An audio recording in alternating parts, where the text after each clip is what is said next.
Hello student, in this video lecture we will discuss about the second component of eukaryotic cell, that is cell wall. So cell wall, it is the non-living and rigid structure of plant and fungal cell and which is absent in animal cell. वो animal cell के अंदर absent होती है, absent in animal cell.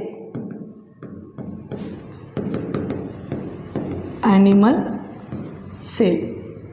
ठीक, तो ये जो cell wall होती है, cell wall form outermost covering to the plasma membrane in case of only plant, algae and fungus.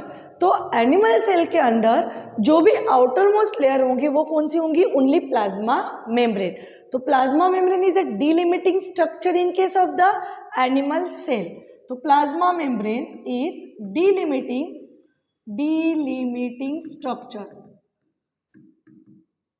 structure, but in case of the plant, fungus and algae, उसका limitation कहाँ तक है? Cell wall तक. तो cell wall का main function है कि rigidity provide करना टू दैट सेल. तो in case of the animal cell, cell wall तो अब्सेंट है, तो अभी रिजिडिटी कौन प्रोवाइड करेगा? तो in that case plasma membrane के अंदर कुछ स्टिरॉल्स प्रेजेंट होते हैं, कोलेस्टेरॉल या स्टिरॉल्स हम बोल सकते हैं कि वो सेल को रिजिडिटी प्रोवाइड करते हैं. ठीक, तो ये पॉइंट आप नोट डाउन कर लेना. तो अभी देखो, सबसे पहला हम देखेंगे सेल वॉल. तो cell wall it is a non living rigid structure found outer to the plasma membrane. कहाँ पे प्रेजेंट है? Outer to the plasma membrane of a fungi and plants. तो अभी ये अलग अलग ऑर्गेनिज्म में उसका कंपोजिशन अलग है. तो जैसे कि इन केस ऑफ अलगी के केस में the cell wall of the algae is made up of, किससे बनेगा? Cellulose, galactans, mannans and mineral like calcium carbonate. तो अलगी की सेल वॉल ये सारे कंपोनेंट से बनेंगे जो है आपके polysaccharides. All these are the polysaccharides. और this polysaccharide is also known as structural polysaccharide. क्यों? क्योंकि वो स्ट्रक्चर डिफाइन कर रहे हैं. सेल वॉल का कंपोनेंट है और सेल वॉल का मेन काम क्या है? एक तो रिजिडिटी प्रोवाइड करना, second define the shape to that cell. वो सेल का शेप जो भी फिक्स है वो शेप किसकी वजह से है? Maintain due to cell wall. इसीलिए हम इसको बोलते हैं structural polysaccharide. Next, in other plants, for example, it consists of a cellulose, then hemicellulose, pectins and proteins. तो देखो, इन द प्लांट के केस में ये जो सेलुलोज है, cellulose, hemicellulose, these are the fibrous part, fibrous material embedded in the gel-like matrix, and that gel-like matrix is formed by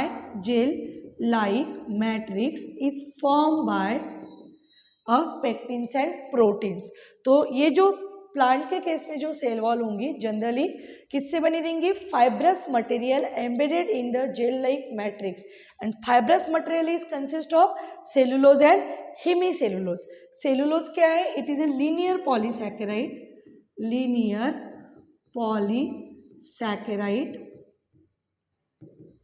और आपका hemicellulose क्या है?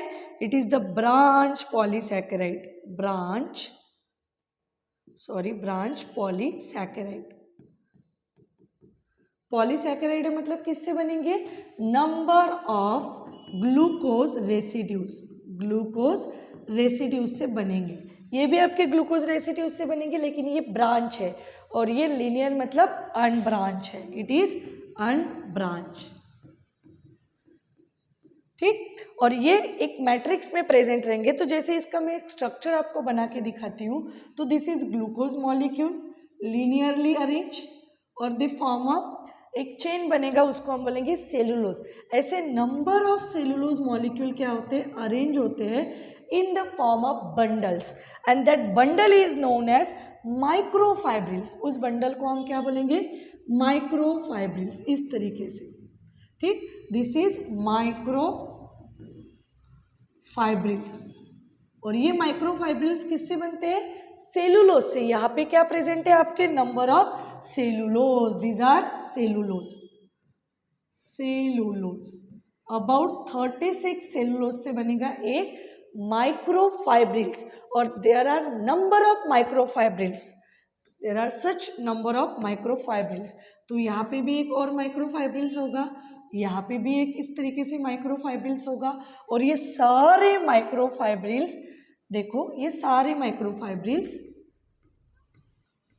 जो किससे बने रहेंगे, ये माइक्रोफाइब्रिल्स आपके सेलुलोज से बने हैं, और all this microfibrils are hold और हेल्ड टुगेदर, वो किससे हेल्ड होंगे या क्लोज रहेंगे, with the help of hemicellulose. ठीक, तो अभी देखो यहाँ पे सेलुलोज, सारे सेलुलोज एक दूसरे बंडल के फॉर्म में अरेंज होंगे और with the help of hydrogen bond. तो यहाँ पे cellulose, number of cellulose arrange हो रहे इन the form of microfibrils with the help of, किसके हेल्प से, हाइड्रोजन बॉन्डिंग्स, हाइड्रोजन बॉन्डिंग, और इन बिटवीन द माइक्रोफाइब्रिल्स उनके बीच में क्या प्रेजेंट है, आपके हेमीसेलुलोज। तो ये जो स्ट्रक्चर होगा इसको हम बोलेंगे हेमीसेलुलोज, इस तरीके से, दीज आर हेमीसेलुलोज, और हेमीसेलुलोज ब्रांच होने के कारण हेमीसेलुलोज, इसके हम नाम लिख लेते हैं, दीज आर हेमीसेलुलोज, हेमीसेलुलोज।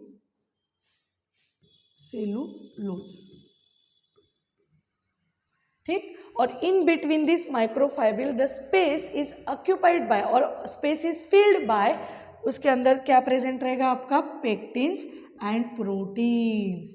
तो ये दो माइक्रोफाइब्रिल के बीच में जो स्पेस है, वो स्पेस के अंदर आपका पेक्टिन एंड प्रोटीन्स भरा पड़ा रहेगा। तो pectins here act as a glue, वो ग्लू जैसे काम कर रहा है। तो ये हो गया आपका in case of the plant. Next, cell wall, the cell wall of the young plant cell. तो स्टार्टिंग में जो यंग प्लांट सेल होगा उसकी जो सेल वॉल होंगी, that cell wall is known as primary cell wall, जो mostly किससे बनेंगी, सेलुलोज से बनेगी। ठीक, तो प्राइमरी सेल वॉल जो एक्सटेंड हो सकती है, जो ग्रो हो सकती है। तो देखो कैपेबल ऑफ ग्रोथ, ये बहुत इंपॉर्टेंट फंक्शन है प्राइमरी सेल वॉल का। तो प्राइमरी सेल वॉल ये ग्रो हो सकती है क्योंकि इसके अंदर क्या क्या प्रेजेंट है, सेलुलोज प्रेजेंट है एंड हेमीसेलुलोज है, hemicellulose, and it gradually diminishes as the cell mature and the secondary wall is formed। तो जैसे जैसे प्लांट की ग्रोथ होती है तो primary cell wall is replaced by secondary cell wall. तो आपको डायरेक्ट क्वेश्चन पूछा जाता है कि ये प्राइमरी सेल वॉल कहाँ पे होंगी। तो देखो, दिस इज प्लाज्मा मेम्ब्रेन, ये है आपकी प्लाज्मा मेम्ब्रेन। प्लाज्मा मेम्ब्रेन के ऊपर जो बनेगी उसको हम बोलेंगे, दिस इज इस तरीके से, और ये जो स्ट्रक्चर यहाँ पे मैं दिखा रही हूँ, ये structure, this is primary cell wall. तो प्राइमरी सेल वॉल, उसके बाद इनर मोस्ट जो है this is secondary cell wall. तो आपको पूछा जाता है कि secondary cell wall is form towards the plasma membrane. Generally हमें क्या लगता है, ये प्राइमरी सेल वॉल है तो इसके ऊपर बनेगी सेकेंडरी सेल वॉल। तो secondary cell wall outer side में नहीं बनती है, तो सेकेंडरी सेल वॉल कहाँ पे बनेगी, towards inner side, towards plasma membrane. तो प्राइमरी सेल वॉल हमेशा ऊपर रहेंगी, उसके अंदर सेकेंडरी सेल वॉल, और फिर ये जो रेड कलर की है दिस इज हमारी क्या है, ये प्लाज्मा मेम्ब्रेन। और ये सेकेंडरी सेल वॉल लॉस करती है उसकी ग्रोथ की प्रॉपर्टी, तो अनेबल टू ग्रो। तो secondary cell wall present inner side और towards the membrane and unable to grow, मतलब यहाँ पे एक्सटेंसिबिलिटी जो है वो लॉस हो जाती है। तो primary cell wall is responsible for the growth and secondary cell wall जो रहेंगी वो अपनी ग्रोथ की जो प्रॉपर्टी है, या हम बोल सकते हैं उसके एक्सटेंटिबिलिटी, एक्सटेंट होना, उसकी वो प्रॉपर्टी क्या करती है, लॉस करती है। Then the middle lamella is the layer mainly of calcium pectate. तो मिडल लैमिला मतलब क्या होता है कि दो सेल के बीच में की जो स्पेस है। तो देखो यहाँ पे प्राइमरी सेल वॉल, यहाँ से लेके यहाँ तक this is primary cell wall, ये है आपकी प्लाज्मा मेम्ब्रेन और ये एक सेल और ये दूसरा सेल। तो दो सेल के बीच में जो स्पेस यहाँ पे दिख रही है that space is known as, उस स्पेस को हम बोलते हैं middle lamellae, and that middle lamellae is filled with, वो जो दो सेल के बीच में की जो स्पेस है which is filled with the pectate, calcium pectate. किससे भरा पड़ा है वो? कैल्शियम पेक्टेट से, and it glue the different neighbouring cell together.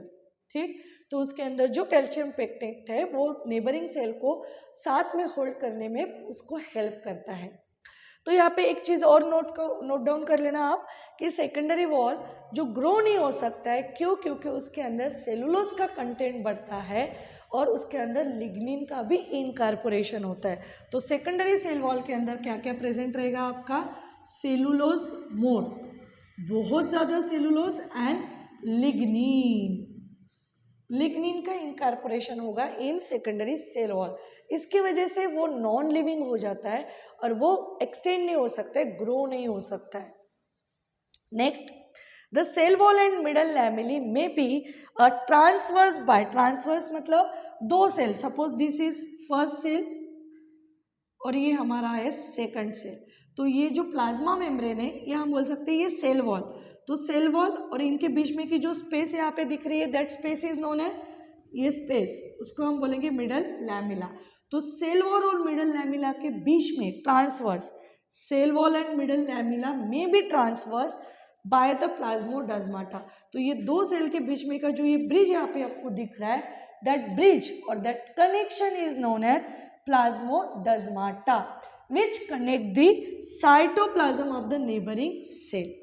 तो जो in case of the plant cell एक दूसरे के साथ कम्युनिकेट करते हैं, कम्युनिकेशन का जो यहाँ पे मोड होगा वो होगा थ्रू द प्लाज्मोडेस्माटा।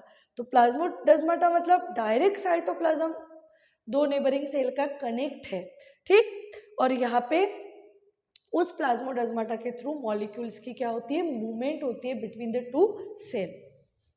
यहाँ पे हम देख पाएंगे, देखो ये एक सेल है, ये दूसरा सेल है, दिस इज प्लाज्मा मेम्ब्रेन। ये जो ग्रीन कलर का पोर्शन दिख रहा है ये है आपका मिडल लैमेला और ये डायरेक्टली कनेक्ट है और ये मॉलिक्यूल की क्या हो रही है? मूवमेंट हो रही है। तो इस तरीके से ये जो छोटे छोटे होल्स आपको यहाँ पे दिख रहे हैं ये सारे होल्स मतलब है plasmodesmata. Next, cell wall functions. तो अभी सबसे पहला इसका फंक्शन है कि it gives the shape to the cell. तो सेल वॉल के जो भी कंपोनेंट्स होंगे, सेल वॉल जिस मटेरियल से बनेंगी वो मटेरियल को हम बोलते हैं स्ट्रक्चरल कंपोनेंट। तो जैसे कि सेलुलोज हो गया, हेमीसेलुलोज हो गया, उसके बाद गैलेक्टन्स, मैनन्स, और नेक्स्ट एक कंपोनेंट हमारा रह गया है वो है काइटिन। तो यहाँ पे देखो इन केस ऑफ फंगस और फंजाई, फंजाई के केस में जो सेल वॉल होती है वो काइटिन से बनती है, काइटिन, या हम इसको चिटिन भी बोलते हैं। तो chitin is the polymer of, polymer मतलब नंबर ऑफ सब यूनिट से बनेगा और वो किससे बनता है? एन एसिटिल ग्लूकोसाअमीन, एन एसिटिल ग्लूकोसाअमीन, इसके नंबर ऑफ सब यूनिट से ये बनता है। तो अभी काइटिन को ही हम बोलते हैं स्ट्रक्चरल पॉलीसैकेराइड, लेकिन कौन सा? Complex polysaccharide. नॉर्मली ग्लूकोज से जो बनेंगे, ग्लूकोज मोनोमर है, नंबर ऑफ यूनिट यदि ग्लूकोज के ऐड होते हैं तो उसको बोलेंगे सिंपल पॉलीसैकेराइड। यहाँ पे ये काइटिन मतलब एन एसिटिल ग्लूकोसाअमीन से बन रहा है, ये हमारा सिंपल मोनोसैकेराइड नहीं है, ये कॉम्प्लेक्स है, इसलिए इससे जो बनेगा उसको हम बोलेंगे कॉम्प्लेक्स पॉलीसैकेराइड। तो this is complex structural polysaccharide, structural polysaccharide in case of fungus. तो ये स्ट्रक्चरल मतलब वो सेल वॉल का कंपोनेंट है। Define the shape. सेकंड इसका फंक्शन है कि ये जो काइटिन होते हैं, this chitins are also present in the exoskeleton of Arthropoda और मोल्युस्का। तो जैसे कि इंसेक्ट्स और क्रस्टेशियन के अंदर जो स्केलेटन पार्ट है जो बॉडी के बाहर प्रेजेंट है उसको हम बोलेंगे exoskeleton. That exoskeleton also made up of chitin. ठीक, तो अभी सबसे पहला फंक्शन हमारा सेल वॉल का कौन सा है कि cell gives the shape, shape define करना, शेप टू द सेल। ठीक, shape to the cell. Next function is, next function protect the cell from mechanical damage and infection. तो ये सेल को प्रोटेक्शन प्रोवाइड करता है, मैकेनिकल जो भी damage होगा या कोई भी पैथोजन का इन्फेक्शन होगा तो उससे भी ये मतलब उसको बचाता है. Third function it also helps in the cell to cell interaction. एक सेल दूसरे सेल के साथ इंटरेक्ट कर रहा है with the help of plasmodesmata, और प्लाज्मोडेस्माटा किसके थ्रू बन रहा है, अक्रॉस दिस सेल वॉल. तो ये भी इसका फंक्शन है. Next, it also act as a barrier for the undesirable macromolecules. तो जो भी मैक्रोमोलिक्यूल्स है, वैसे तो cell wall is selectively permeable. Cell wall क्या होती है आपके, सिलेक्टिवली परमिएबल है, sorry it is freely permeable, sorry freely permeable, मतलब allow the entry of all the type of molecules as compare to plasma membrane. Plasma membrane selected molecule के entry को या exit को रेगुलेट करती है, और यहाँ पे ये सारे मॉलिक्यूल्स मूव हो सकते हैं. तो ये it is a freely permeable. But कुछ जो अनडिजायरेबल मॉलिक्यूल्स है, वो मॉलिक्यूल को वो बैरियर करके एक्ट होंगी, उनको वो आने नहीं देगा सेल के अंदर. और next function is very important, that it protect the cell from busting. ठीक, it also protect the cell from, protect the cell from bursting. ठीक, फूटने से बचाता है ड्यूरिंग दी कब, ड्यूरिंग ऑस्मोटिक प्रेशर. सेल के अंदर हमें पता है कि वैक्यूल प्रेजेंट होता है, और ये vacuole occupies the larger volume of that cell, और उसके अंदर हाइपरटोनिक कंडीशन होती है, बहुत ज़्यादा सोल्यूट्स का कॉन्सेंट्रेशन होगा, और सोल्यूट का कॉन्सेंट्रेशन ज़्यादा होने के कारण वाटर ऑटोमेटिकली अंदर जाएगा. ठीक है, तो वाटर मॉलिक्यूल की मूवमेंट होगी क्योंकि यहाँ पे बहुत ज़्यादा सोल्यूट्स है, और सेल के बाहर वाटर मॉलिक्यूल का कॉन्सेंट्रेशन ज़्यादा है. और वाटर मॉलिक्यूल की टेंडेंसी क्या होती है, from its higher concentration to lower जाने की. तो यहाँ पे इसका कॉन्सेंट्रेशन हायर है, यहाँ पे इसका कॉन्सेंट्रेशन लोअर है, तो higher to lower water molecule की टेंडेंसी है. इसकी वजह से वैक्यूल के अंदर बहुत ज़्यादा वाटर भर जाता है, और उसकी वजह से सेल स्वेल हो जाएगा, फूल जाएगा, टर्जेट होगा, और उसके कारण जो एक प्रेशर जनरेट होगा, that pressure is known as osmotic pressure, या उसको ही हम बोलते हैं turgor pressure, is also known as turgor pressure. And this pressure is exerted by, ये प्रेशर कौन एक्सर्ट कर रहा है, ये वैक्यूल एक्सर्ट होगा, वैक्यूल की वजह से एक्सर्ट होगा अगेंस्ट दिस सेल वॉल. तो ड्यूरिंग दैट कंडीशन, मतलब जब भी ऑस्मोटिक प्रेशर या टर्गर प्रेशर जनरेट होगा, उस टाइम सेल को बस्ट होने से बचाएगा सेल वॉल. तो these are the different functions perform by the cell wall. बस एक बात आपको ध्यान में रखनी है कि it is the non living part of the cell. ठीक, non living part and rigid structure. तो नेक्स्ट जो कंपोनेंट है वो हम नेक्स्ट क्लास में डिस्कस करेंगे. Thank you.